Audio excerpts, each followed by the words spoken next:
Welcome to a special edition of Activate Live from Netroots Nation in New Orleans. We are bringing to you speakers and also union members that are here at Netroots Nation. So thank you so much for joining us. The actual convention started today. We have not yet had the opening keynote. That is probably about 2 hours away. But we wanted to let you know who is here and talk to some of the people that are here.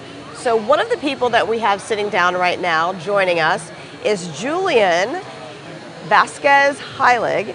And Julian is a professor at California State University, Sacramento. And he is also a National Education Association member because he's part of the California State Faculty Association. That's right.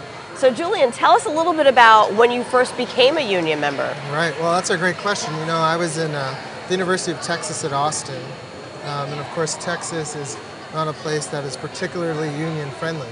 And I wasn't a union member when I was at UT Austin. But when I moved to California State University, it was a part of the culture and the tradition. California State University is actually the largest university in the nation. 1 in every 7 graduates in California is from the CSU. 1 in every 20 in the United States is from the CSU. So I was just really honored to be a part of that, and I became a part of the labor organization there. How do you feel about so many people across the nation, whether they're graduate assistants, teaching assistants, that are organizing and trying to bring unions to campus? You know, it's very important. You know, let me give you one example. My son had surgery, the eye surgery, when we lived in Texas, and that surgery cost about $5,000 because the benefits for faculty there were not as good as the benefits that I had once I went to Cal State, because we had the same surgery for my son, the exact same surgery, and the cost to me as a worker was zero because the union benefits were so much better than what I had when I was in Texas. So that's sort of like a real life example of how being a part of an association had a direct and consequential benefit. And so I think it's very important that faculty, teaching assistants, graduate students have that freedom of speech to associate with each other and to bargain on behalf of the collective for the needs of workers and families, definitely.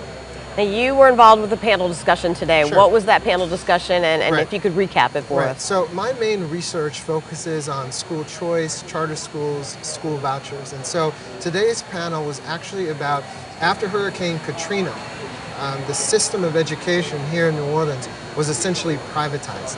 They were turned into charter schools, which are privately run schools using public money. So essentially they're private schools, public schools that act like private schools. And so the conversations were about how that worked here in New Orleans. There were parents on the panel, and they talked about a lot of the real serious issues that occurred after Katrina when the schools here were privatized en masse. Now you mentioned a definition of privatization a few minutes ago. Tell us what that was. And this is something that we're seeing across sectors. It's not just education we see this. We see this in transportation. We see this in prisons. There are people that really truly believe that if you privatize public goods, that it's better for society. But I think that, and I'll talk specifically to education, it's important to understand that when you turn over the public's control to a private corporation, or in some cases it's nonprofit corporations, sometimes charters are run by nonprofits. In Michigan, Betsy DeVos's home, most of the charter schools there, more than 80%, are actually for-profit charter schools, and that varies state to state. But essentially, privatization is when you turn over a public good to a private corporation, and then they benefit, they profit. So you're lining their pockets. Sure. And also, in the case of education, on the backs of children, you're lining their pockets. Man. Now, I know some people try to differentiate between public charter schools and private charter schools, and you were saying that it does vary from state to state. Sure. Well, the bottom line, would you argue that a defense contractor that makes airplanes for the United States government is a public organization or a public corporation? Well, essentially what a charter is it's run by a nonprofit or a for-profit using public money. but they're privately run. So most charter schools, unless they're in-district charter schools run by a district, or perhaps even a charter school run by a university, but charter schools that are run by either for-profit or non-profit corporations, those are privately run schools using public money, just like you would have a defense contract. Okay. Now you have a lot of hands in a lot of different places. Sure. You also have a panel discussion coming up tomorrow. What is that about? So the American Federation of Teachers at 4 o'clock is having a panel about the education spring. Whether it be Oklahoma and many other states, educators are starting to speak out because of the entrance salaries for teachers are incredibly low compared to other professions where you are required to have a college degree to teach. And so teachers have had enough. You know, austerity, as it's often called, tax cuts, whether you see them in Kansas, Oklahoma, and other places. Education has really bore the brunt of those austerity measures. And so the teachers have spoken up, and the parents and community members are supporting this education spring. In California, you know, we have an $8 billion surplus. And so in California, they just recently invested nearly $400 million in Cal State. You see LA Unified, you see a 70% increase in spending on education. So there is alternatives. There are some states that are saying, let's cut education as quickly as we can, but there are other paradigms, and it's working. In California, we've been closing the achievement gap, our graduation rates are up, and so there is alternatives. The public investment approach works. Okay. Now your blog is called Cloaking in Equity. Right. Tell us a little bit about your blog. So Cloaking in Equity is an education policy blog focused specifically on understanding issues of education policy. So charter schools, vouchers, curriculum, many of those other issues. It's been read by nearly 1 million people in 190 countries, which I think is pretty cool because most of the conversations on there are about things that are happening with charter schools in New Orleans or Arizona or California, things that are happening with school vouchers, which is using little pots of money to send kids to private schools, often religious private schools. And so it's really a labor of love. And I was surprised when I started the blog, sort of the love. When you see people at different conferences, they'll say, I read that blog post. You know, and so it's a great way. I think social media, whether it be blogs or podcasts or Facebook, as you're doing with your webcast, you can create the magnitude of your impact. You can scale it up, and instead of reaching hundreds of people, you can reach thousands. You can even reach millions. You know, my blog is nearly 1 million now. So, you know, really kudos to you also for using this medium to reach folks and talk about issues that are important to working people. Now, if people would like to continue the conversation with you, how do they get in touch with you or follow you on social media? Sure, great. Yeah, so, you know, if there are questions that you want to ask me about education, about privatization, about charter schools, reach out to me on Twitter, at Professor JVH. Those are my 3 initials, JVH, at Professor JVH. Let's continue the conversation on social media. Social media, of course, was created to sell us things, right? It was also created for purposes of national defense, but now we can democratize social media. We can now reach each other on this technological canvas in ways we couldn't before. So join with me, ask me questions, let's organize together. Professor JVH on Twitter. Okay, thanks so much for joining us. Thank you. And you too can join the conversation on this video right here. All you have to do is comment on this video on Facebook if you're watching there. You can also hit the reply button on Twitter, and you can let us know what you think about organizing via social media about the Netroots Nation Conference. And you can also talk to us on YouTube. There's a live chat option on YouTube that is in the upper right-hand corner. So you can actually type in there and that comment will stay for as long as that video is up. So we do like to hear from you. We want this to be a two-way conversation. Whether you're a union member or not, let us know what you think and if there has been any type of organizing in your organization as well. So our next guest has a relationship, a good relationship with the Machinists Union. So we have Jeff Hall here, who is from 617 Media Group, and I actually first came in contact with them in Boston because Jeff was working on the team, 617 Media Group, with MBTA and our Massachusetts Bay Transportation Authority campaign that was fighting a lot of the privatization, the type of privatization that Julian was just talking about. So welcome, Jeff. Thank you, Tanya. Thank you so much to you and to the whole crew for having us stop by today. First off, tell us a little bit about why you're at Netroots and what you like about Netroots. Yeah, absolutely. Well, we're here for conversations like this one about how we can help share best practices, not just within the labor movement, but across the entire progressive movement, to give a stronger voice to organizations like the machinists and like the many other unions and many other social justice groups who are here today. It's a really phenomenal conference. We went for the first time when it was in Providence, up near our headquarters in Boston, and we're just thrilled to be here in New Orleans with you and all the other folks attending. Well, tell us a little bit about that campaign with fighting privatization with the MBTA. What were some of your challenges going into that campaign? Yeah, absolutely. So earlier in 2017, the governor of Massachusetts, Republican Charlie Baker, and his appointees to the MBTA Fiscal Management and Control Board, which is the group overseeing public transportation systems in eastern Massachusetts, had threatened to privatize the jobs of hundreds of hardworking professional mechanics who fix, repair, and maintain the buses in Massachusetts, where the climate is not friendly to public transportation in general.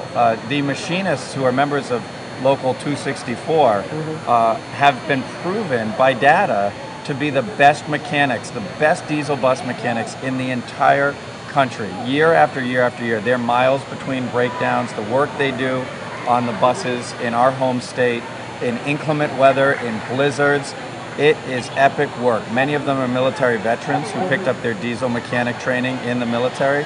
They do the best job in the country. Despite all of that, the governor was threatening to outsource all of their jobs to companies that had a very spotty track record, quite the opposite. On one hand, you had the best mechanics in the country who were members of Local 264, IAM, and on the other hand, you had companies who were bidding for those jobs who had terrible track records of leaving riders in the lurch, leaving seniors in the cold, and safety issues as well, right? Safety issues as well. So this was started as a labor issue, but when you took a closer look at the facts, it was a community issue. It was an issue of the public good. Riders, the economy, the public, the seniors who depend on those buses, the youth who depend on those buses to get to school, they were going to be in deep, deep trouble if this work was taken away from Local 264. So that's what you keyed in on, isn't that? That community issue. It was real. It was a real concern when folks who represent the neighborhood groups that depend disproportionately on the bus service, who don't maybe have train service, found out that the best bus mechanics in the country were going to be let go and replaced with controversial, shoddy companies with bad track records. They were up in arms. So those community conversations were critical to building a coalition. So the machinists did not have to stand alone. Not only did other transportation unions rally to the cause, it was called the Invest Now Coalition, because the coalition didn't want to just be against privatization. It also wanted to be for investment in public transportation and good union jobs. Now I want to grab your work off of the under the chair here. But you have a few pages in here that shows some of the campaign work that you had print ads, you had billboards, and you really zeroed in on different parts of the community. So I know that you have, like when you talk about the disabled here, you have someone with a wheelchair saying, why are you putting people with disabilities and workers in danger? Yes. You know, you have a young person here, you know, why are you putting Boston families and workers in danger? So you're getting to like the heart of the issue.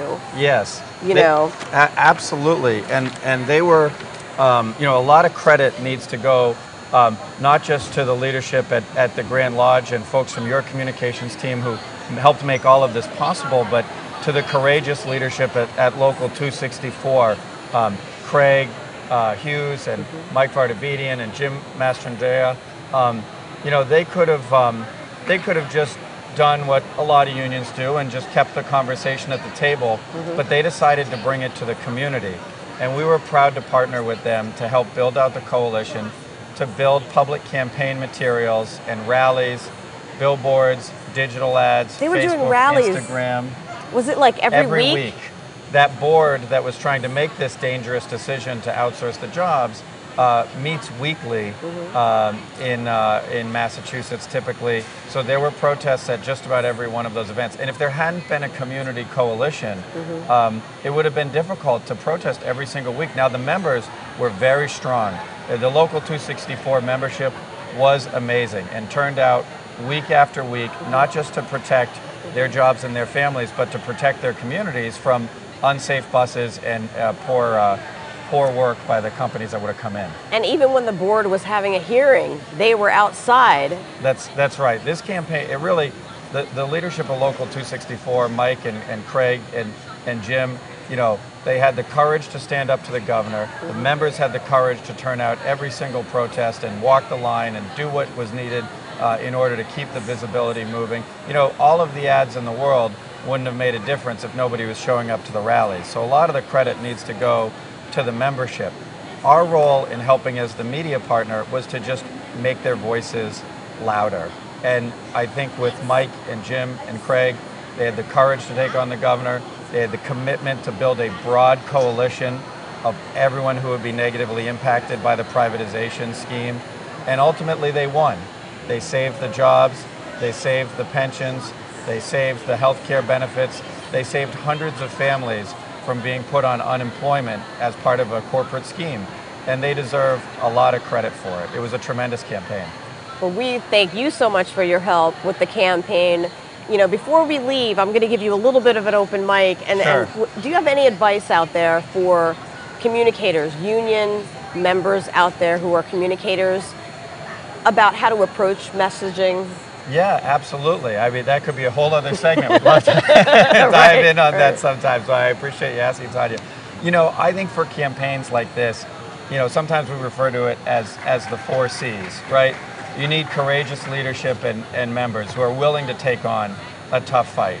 And you need to communicate so that people are ready for that fight, so they know what they're fighting for. You need the community with you in the form of a coalition. And then you need to be creative. A lot of the work that we did on this campaign didn't look and feel like the standard union campaigns in the past. There were a lot of tactics used to make sure that it wasn't just a union-centric campaign, but it truly showed all of the senior groups, all of the community groups who knew this privatization scheme would be bad for workers and bad for the neighborhoods as well. So don't be afraid to be different. That's and right. Don't be afraid to fight a governor if you have to. Find allies. Find allies who are also going to be impacted. You know, union members in every industry across this country provide tremendous service, and usually with the highest level of training and the highest level of professionalism. Okay. So when these privatization attempts, like your prior guest was speaking to, occur, it's important to remember that together we're all fighting for the labor movement, but also for the public good. And there's a lot of allies out there who will be with us. If we lift up their voices in the media, we use innovative tactics like you all do through this broadcast and through social media, we can win. We can win no matter what the odds are if we have a strong message. Okay, tell people how to get in touch with you if they're interested. Yeah, absolutely. So 617 Media Group is a labor-focused, social justice-oriented communications firm with offices in Boston and Washington, D.C., but we work with unions all across the country and progressive groups as well beyond the labor movement. And so they can visit us at 617, just the numbers, 617mediagroup.com, or email me directly, jeff@617mediagroup.com. We'd love to help. You know, we do communications, but ultimately what we do is help people win campaigns that are righteous and are just. And so that's a great way to get in touch with us. And we'll also put in a plug for unionsignup.com, all right, which we created as a website to help people create online membership cards in this post-Janus era, so people can sign up for unions online. Any union in the country can create an online membership card there, so they can start signing people up, whether it's an organizing campaign or re-enlisting public sector members who need to re-enroll after this terrible Janus ruling. Right. Well, thank you so much for taking the time out. Thank you. We were very happy to see you all here. Thank you so much for all you do. Thanks, Jeff Hall. So Jeff is just one of the many people here at Netroots Nation. We are coming to you live from New Orleans at the Convention Center. There are so many people here, and we hope to bring you little tidbits each day that we're here, tomorrow and Saturday, to let you hear from some of the labor leaders here and some of the partners that we have in the labor movement, as we try to be as strong as we can. So we're going to sign off here. I'm Tanya Hutchins, a communications representative with the Machinists Union, and that's it for this edition of Activate Live.